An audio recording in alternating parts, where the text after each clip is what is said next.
So my name is Chris Hall. I work in the Center for Excellence in Interprofessional Education, and this is our lecture series, as you know. And a couple of things to know about the show today. One is that we're live streaming. We often do live stream, and the author of this play now lives in England, and she's been promoting it, so I'm hoping that we'll be live streaming to multiple continents today. So, as an audience, that's where your bar is set. Be ready for multiple continents. So if you could, make sure to turn off your cell phones and whatnot, because this is a live performance and we want to be very respectful of that. Today's production, as I said, was written by Kathy Plourde of Adverb Productions, and this is performed by one actor, Brian Chamberlain, playing multiple roles. The performance is about half an hour long. And it's about unhealthy relationships, dating violence, sexual assault, and these are problems that are prevalent in every community. And as future healthcare providers, you're going to encounter people suffering from these kinds of problems, and they can lead to chronic healthcare problems, in addition to, you know, if something is done to the body, that's a healthcare problem in my book. So as you're watching, the play helps you to learn how to be as a bystander, but also as a healthcare professional, you're going to have a responsibility to your client to acknowledge maybe what's going on, ask open-ended questions to see what you can find out about what's going on, and to know, as I think that when I was first learning about this issue, I would think, well, you know, clearly I want to take them home with me so that they can be safe and I can help them be safe, because I just want people to be safe and happy, and that's not a realistic scenario. So what do you do when you have a client presenting with this, and who do you turn to, and what are your resources? And our post-show panel will illustrate some of those resources for you. Let's see, so about 30 minutes for the play, and then the discussion will happen right afterwards. Our student group, our interprofessional student group, IPSAT, the Interprofessional Student Advisory Team, is willing to hold a discussion at another time for people who want to continue the conversation and talk about these issues. And so I'll be circulating a little sign-up sheet. If you put your name and address, or your email address on it, they'll contact you and let you know where and when, what the conversation will be about, which is a great opportunity to take it deeper. And these organizations also have opportunities for service learning activities, and they'll tell you about that. So, like I said, it's live theater, so we would love your full and undivided attention. And I'm happy to introduce Brian Chamberlain in You the Man by Kathy Plourde. Thank you, guys. I want to thank UNE for having me here. And before we get started, I had a thought on the way in here today, and I just want to if you guys could hold something in your mind before I start the show and kind of be thinking about it. Bullying is also a pretty big topic that's going around right now. And I think we can all kind of relate this not only to other people, but maybe to ourselves. So the definition of bullying here is the use of superior strength or influence to intimidate someone, typically to force him or her to do what one wants. Kind of to control power from one person so you feel better. And we usually think of it between people that don't like each other. So one person doesn't like someone, so they start picking on them. Then that person doesn't like this person, and we all know the archetypes behind it. But the question before I start is, does that same definition of bullying apply between two people that genuinely love each other?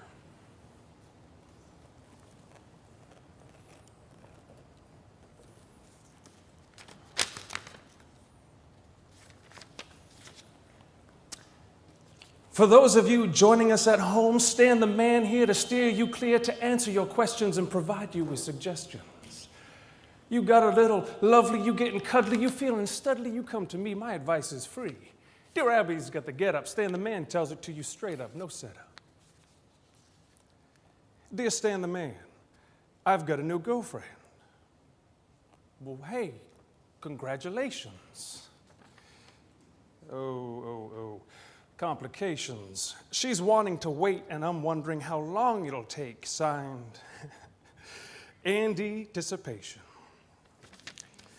Well, that's a dandy situation, Mr. Andy-ticipation, and I got a good vibration. You're going to get real good at waiting, so savor the flavor of anticipating. Players, pay attention to this small demonstration for Mr. Andy-ticipation. Now, the word is no.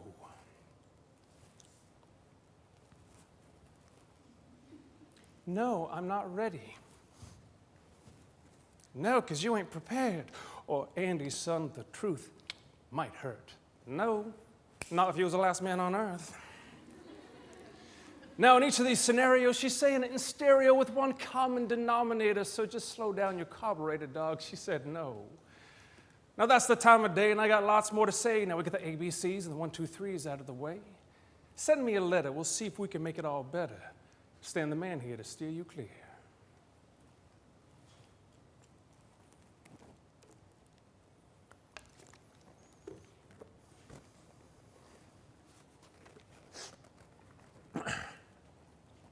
I tell you, the way people talk about sex all the time, you think half the world was getting it daily, right? I mean, it's like in the movies, they kiss, and then bada boom, next instant, they're doing it. I mean, come on. It's not like you can pick up a basketball and then be in the NBA. You know, people keep your score, right? I mean, everybody's waiting for you to kiss and tell. Now, me, I was kind of a late bloomer, right? Back in the day, I get this nickname, Verge. It was short for Virgin Larry. Ha, ha, ha, ha, yeah. Day in, day out. Hey, Verge, good moves with the ball today. Too bad you can't score in bed like you score on the court. Yo. And if Gator radar is turned on you, well, buckle up, buddy. It's going to be a bumpy ride. Hey, Verge, if I ever hear you shooting for the other team, you kiss your sorry ass goodbye.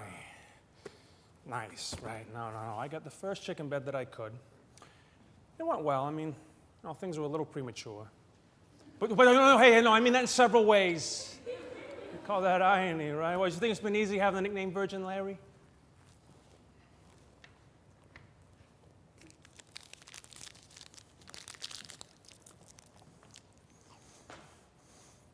Why do some people think that being in a lousy relationship is better than being in no relationship? I mean, why is someone who's supposed to love and care about somebody else regularly and publicly treat them like crap? I mean, why are relationships so complicated? Why am I arranging with food in my mouth? Okay.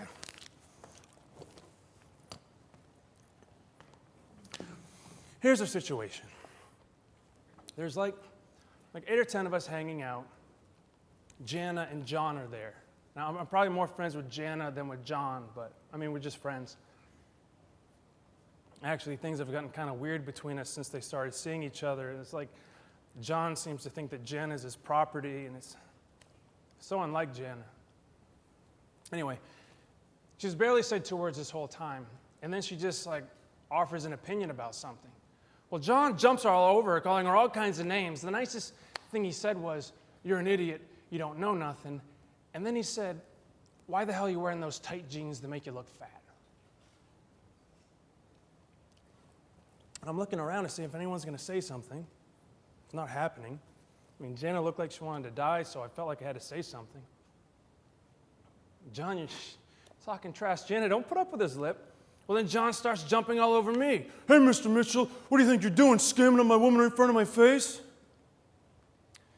No, dude, not trying to scam on your woman. Just don't think you need to be screaming at people, especially your girlfriend. Then a couple others join in, saying he's crazy, paranoid. He took that well. He wound up storming off, taking Jana with him, but not before offers of laying down my face. Whatever. I mean, I don't want to mess in business that isn't mine, but I'm just worried about her. And if this isn't the first time, if this is how we treat her in public, what else is going on in private, you know? Part of me says, it's not your problem, Mitchell, man, mind your own business, but I don't know, I just feel like if I don't do anything, I'm part of the problem. I don't know. I gotta get something to drink, I'll be back.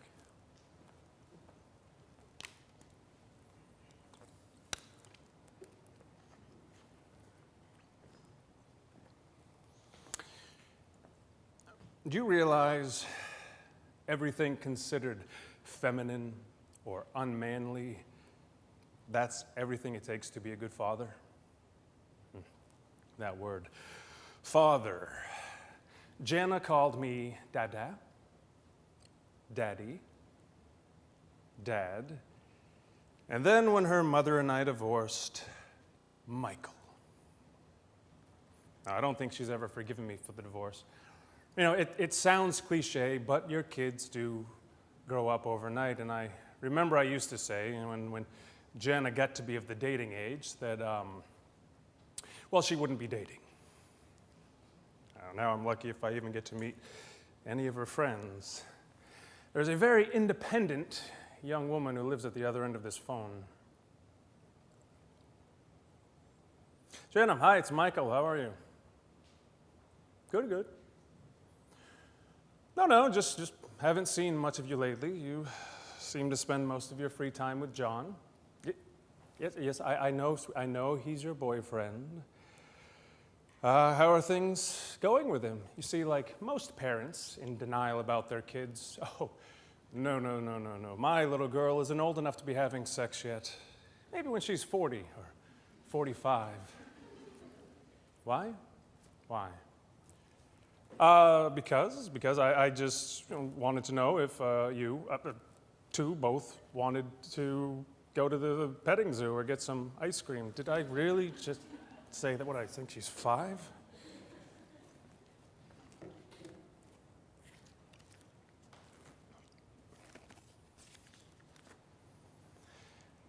We are back with a stack. It's time to find what's on your mind. Dear Stan the Man, if I buy a girl dinner, I want to go home a winner. Any advice? Yo, I'm not saying it twice. Mr. Unhappy Meal, here's how I feel. Dinner is a date, not a deal, but it's not too late, so just get real. Stan the Man, I could use some help around this place. When are you going to call your poor old neglected mother? Very funny. Who put this one in? Kathy? Next letter. Dear Stan the Man, a friend of mine is in a violent relationship. He's afraid to get help and he's afraid to leave. How do you help a friend who is gay and not out get out of danger? Heterosexual, bisexual, transgender, gay, lesbian, questioning, whatever orientation, it's a situation wanting liberation, adjusting. Now, safety first. Get him through the worst, one step at a time. My advice, call the local hotline. He needs a personalized plan, not just Stan the Man. But good luck, all right? Stan the Man. I thought it was true love forever, but we broke up. And now I'm being tagged in some embarrassing photos on Facebook. And people have written some ugly things, and still worse, my ex's friends are making it personal, filling up my mailbox with hate mail. Yeah, today this bow, this photo, yeah, that's fine, but tomorrow, maybe you gotta redefine the line because someone dropped a psycho on a dime. How can a smile so sweet flip the script, be the creep who can't compete? Virtual friends, virtually impossible to undo, like a tattoo you wish you could redo, or maybe even take back the I love you. Good news, Facebook's got a report abuse policy and procedure. I know, sorry for the hassle. But we all gotta recall, Facebook's not a private your space, it's a public chase. Catch yourself a predator, get a stalker's disrespect. It's technology feeding ugly pathology, electronic punches with no apology. Hey, I'm sorry. Remove the tags, maybe take down your site, or rethink photographing how you spend your night. Threats and defamation, take it to the station.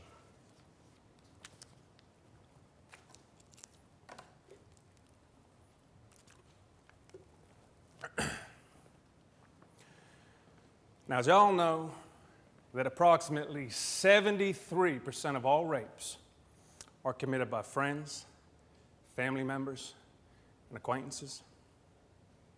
Apparently, it's not the stranger in the dark alley a woman has to fear as much as she, well, has to fear the smiling faces around her. That's a conversation stopper, isn't it? Well, my name is Officer Friendly, and before y'all say something smart, that is my real name. Now, everywhere I go, I always someone in the audience with a story. The same story every audience. He or she will say, "Excuse me, sir, but I know a guy whose life was ruined when he was falsely accused of rape by a woman wanting to get revenge." All right? Well, first, let's debunk the myth that millions of wrongfully accused rapists walk the streets. And we'll just start with the fact that there's no statistical difference between falsely reported rapes and falsely reported crimes in general. Only 2% of rapes are found to be falsely reported. More often than not, rapes go unreported. More often than not, rapes go unreported. More often than not.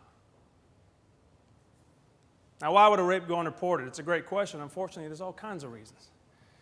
Remember I just told you that about 73% of all rapes are committed by someone that victim knows?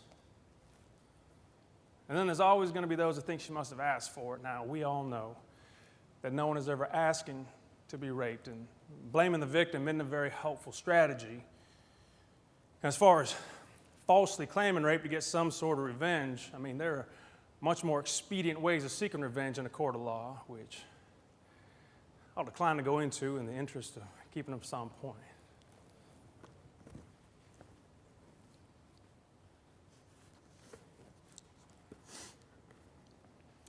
False sports in this school include sex, drugs, alcohol, and seeing how many first years you can score before the playoffs. So far, the season's off to a good start. The Virgin Larry has become remarkably smooth, right? I set up the approach. I dodge the defense. I anticipate the side escape and touchdown, 3 points, home run, score! Come on, don't look at me that way, because that's how you tell the story if anybody wants to know, right? I always do.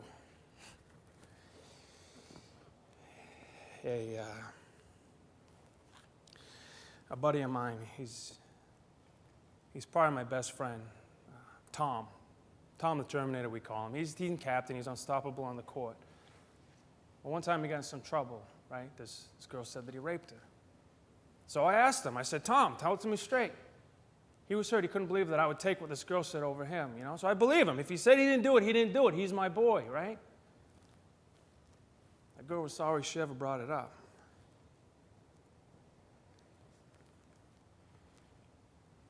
And then a couple weeks ago, Tom said that he had a video for some of the team to watch after practice. He's trying to get into YouTube's 5 Million Club, so he's always bringing in new stuff. But this time, he's got a whole movie, he calls it. Well, a few minutes into watching it, it's clear this girl, she ain't got no idea she's on candid camera, much less she was going to be on display for some of the basketball team's play-by-play review. And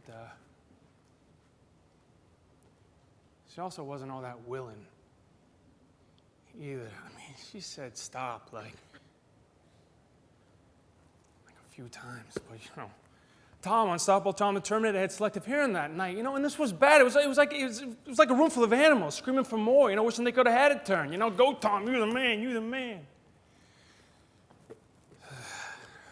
Tell him you're the man. Anyway, a couple days later, that girl found out that she missed the private screening. But see, I'd already forgotten about that girl from before. So I'm wondering if back then I was just believing who I wanted to believe, you know?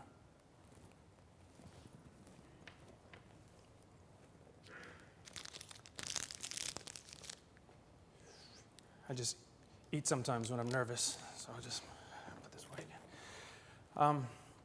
Jenna studies at the library while Tom's at work, so I decided to talk to her there when John will be around. Jenna's at a study table. Jenna, hey, I don't know what I'm doing, so I just jump in. I just want to talk to you because I'm kind of worried. She cuts me off. Excuse me, but I'm studying here and I have a lot of work to do. The table over there is free. Okay. Like a minute or so goes by, and she gets up and she goes to the water fountain. And on the way back, she drops a note next to me. Meet me at the 700 stack in 3 minutes, but don't leave when I do and go a different way. What is this, a James Bond movie?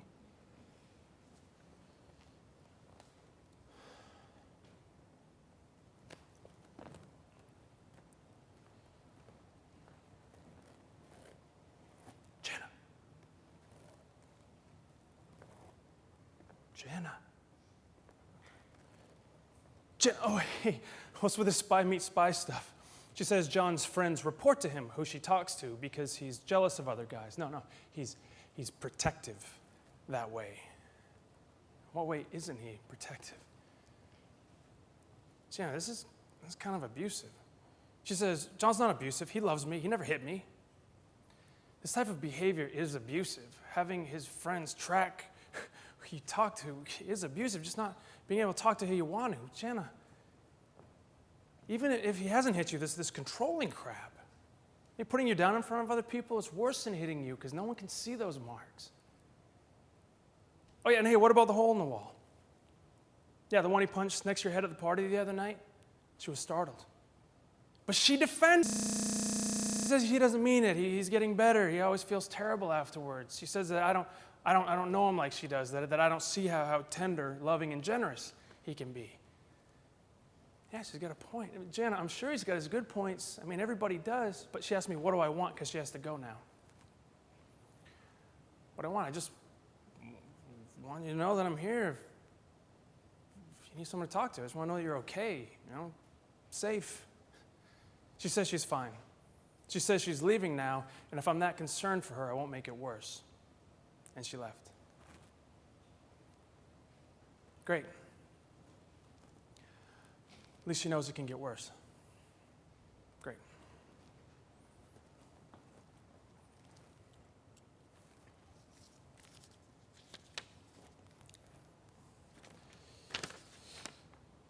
Dear Stan the man, what if a guy and a girl are both drinking and they have sex? Later, she says she hadn't wanted to, but was too messed up to be able to say stop. I say that she was drinking and shouldn't have been drunk if she didn't want to fool around, but my friend Joe says that's rape. Thanks for steering us clear. No problem, dog. That's why I'm here. So your friend Joe thinks if a girl gets dressed up and then is too messed up, that's rape? It's no great debate. Your friend Joe knows which way the wind blows, what the rules are. This we were both drinking thinking. That is a trap, not getting you far.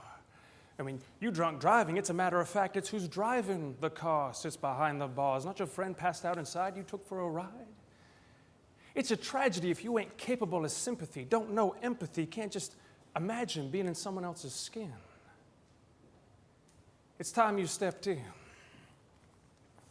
It's time to visualize, to open your eyes. Now imagine this. Imagine your sister or your mother or one good friend or another. Maybe you on the telephone, maybe you're both alone. Okay, now. She says she's got something important to say. She's seeing shades of gray. She needs you to listen and not go away. You hear her fear and she's got your ear. Now she's got a friend, real, charming and smart, who's been after her heart. Then she tells you something bad happened. She thinks that maybe she had a little too much to drink, or maybe she had nothing to drink but a Pepsi. Then she tells you they were getting a little friendly. Cut to where she's saying no. She pushes his hand away. He tries again anyway. She says no, number 2. Now what's he gonna do? And this time, as he's crossing the line, she stays real quiet and still. So he thinks he's got a green light to cruise down this hill. He's not slow and he keeps going. She already said no, no, no, but all that's in his head is go, go, go. Doctor's analysis, she's got paralysis. She can only watch it. She can't stop it.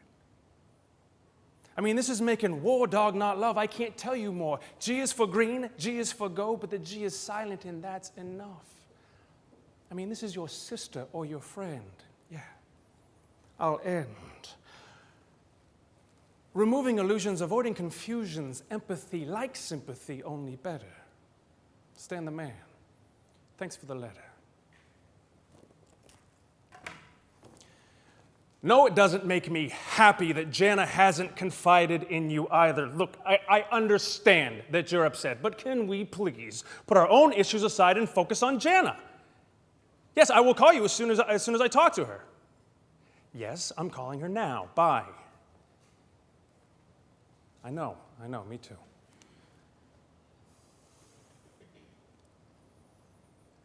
I mean, weeks go by without her mother and I hardly seeing her. How could we know? I didn't see it myself. I have to have one of Jana's friends tell me what's going on. My job is to take care of my daughter, to protect her. How long has he been humiliating her, intimidating her, bullying her? See, what I don't understand is how Jana got herself in this position to begin with. See, I didn't realize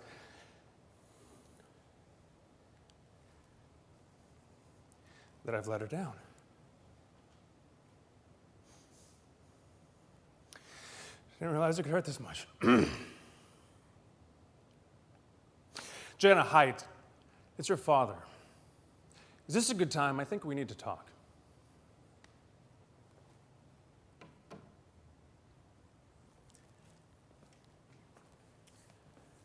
Now you think if someone had been raped, they'd know it, right? Sadly, it's not so simple as it sounds. Oftentimes, rapes are unrecognized by the victim as rape because of alcohol or drug use, or because the victim has been raped by someone they've previously been intimate with. Now, frankly, there's no mention in the U.S. Constitution of the right to have sex with someone who's unwilling, even if they are married or dating. You know, people usually want to know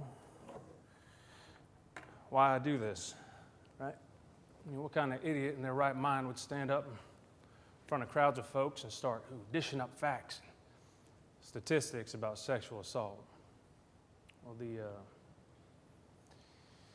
Well, the People magazine or the reality TV mentality would have me tell you that my sister was raped. She was raped and killed.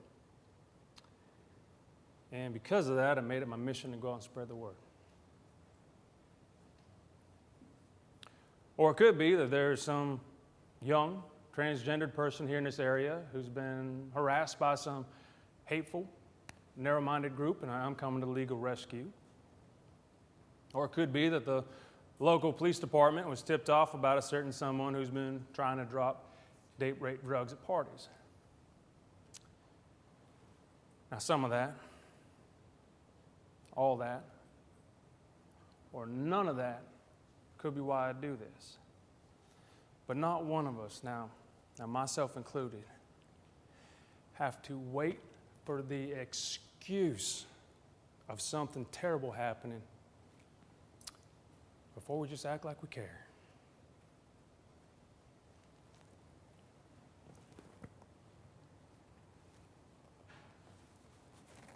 Basketball, right? Oh, that's a great analogy for life. But see, in a game there's boundaries, there's rules, there's referees. You know, in life, half the time, I think guys are just waiting for the ref to blow a whistle on a foul, and then there's no whistle, so they keep going.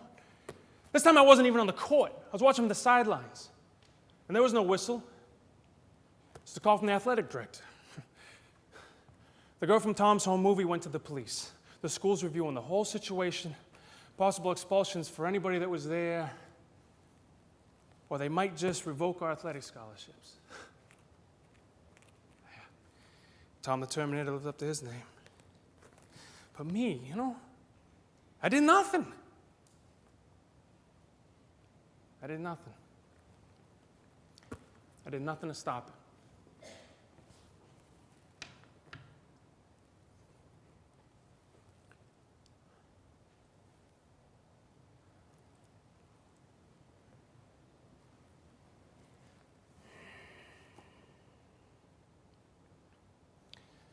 So I wanted to say that I'm your father, and I would do anything to have you be happy. Now, I know that I can't live your life for you, that you need to make your own choices, but even if you are all grown up, you're not alone. If you ever need to talk to me, I will listen. I will always love you. I will always trust you.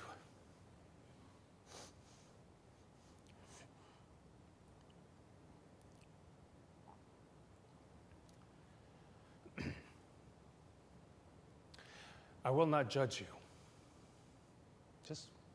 Just let me in.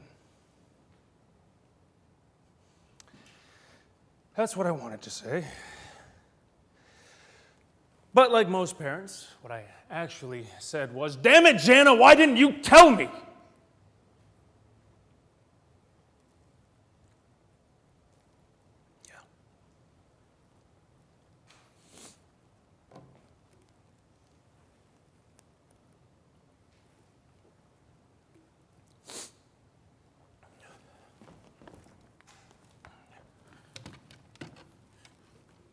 I called the local hotline. I just Googled it. I told them my name was Horatio Sebastian Guadalupe Smith, something I made up. But they immediately told me that it was an anonymous, confidential call and that I didn't need to worry. So I told them Jana's situation, and they walked me through her risk analysis. Now, the list of what happens if she stays is essentially the same list of what happens if she leaves. She may have loss of friends, loss of intimacy. She could have trouble at home or work, and she might get hurt. The bad news is that Jana is in most physical danger when she decides to leave. But if she calls the hotline, they said they can help her set up a safety plan for herself. I just called the hotline because I wanted some answers, and it was good to hear that I've been doing things right, but there's no quick fix.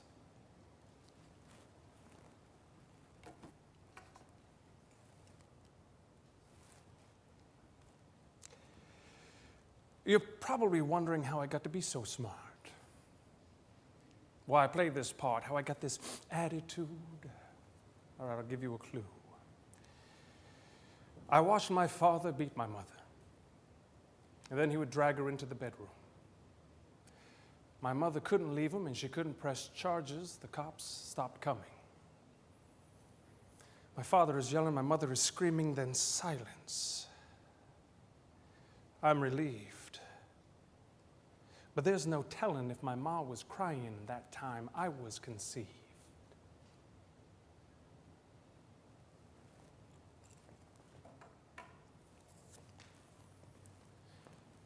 Now, if this were your sister, your mother, your brother, your friend, you'd all want justice to the fullest extent of the law. Now, if it is ever you, please go get the help you need. Know that you're not alone, and there's a lot of people that want to help you. Now, if you can't do it for yourself, do it so there won't be that next victim. Be good to each other.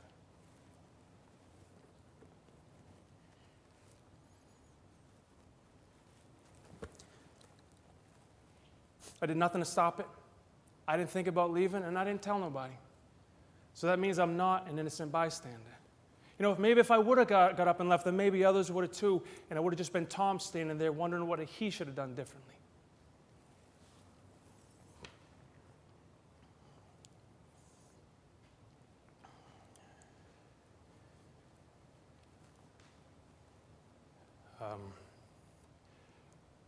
I need help keeping my daughter safe. Who will help me? Please.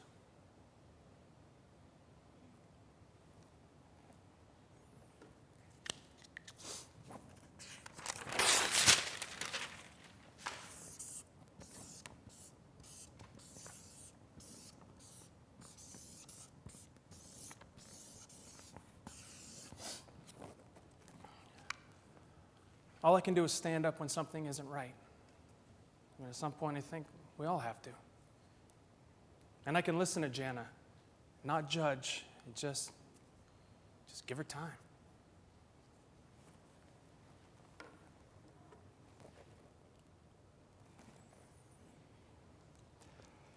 In this time, in my words and my rhyme, I've shed some light on what's wrong and what's right. It's time for the violence to end, and it starts with you and your friends. But Stan the man can't hold your hand, you the man. Ladies too. Now what y'all gonna do?